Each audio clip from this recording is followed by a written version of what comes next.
President Moon Jae-in paid a visit to the National Training Center to show his support for the local Olympians. There, he asked for the athletes' support in making the upcoming Global Games a peace games. Our chief Cheongwadae correspondent Moon Connyoung thaws us this report.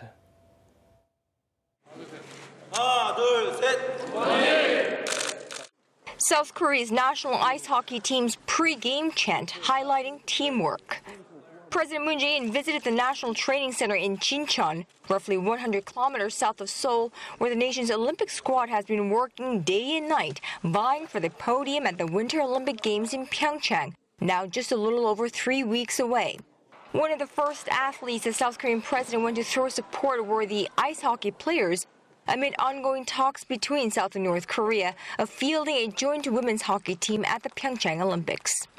앞으로 실현될지 안 될지 잘 모르겠지만 또 이제 북한이 올림픽 참가를 하면서 또 아이스하키 팀의 단일팀까지 이제 논의가 되고 있는데 그 성사 여부를 떠나서 그런 것이 우리 아이스하키 팀에 보다 많은 국민들의 관심을 쏟게 만드는.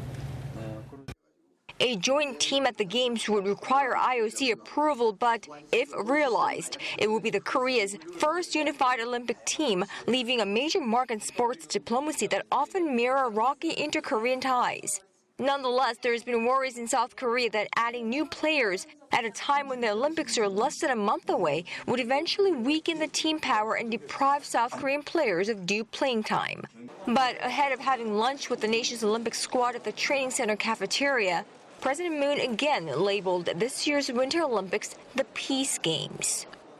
함께 공동입장을 하거나 또 단일팀을 만들 수 있다면 북한이 단순히 참가하는 것 이상으로 남북관계를 발전시켜 나가는 훨씬 더 좋은 그런 단초가 되지 않을까 기대합니다. At this point, it definitely seems that diplomatic acrobatics have paved the way for North Korea to send a national delegation to the South next month to the Olympics.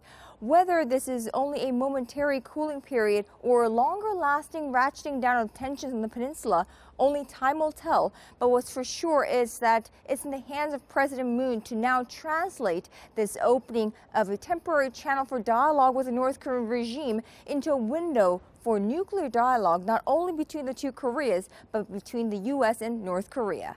Moon Connyoung, Arirang News, The Blue House.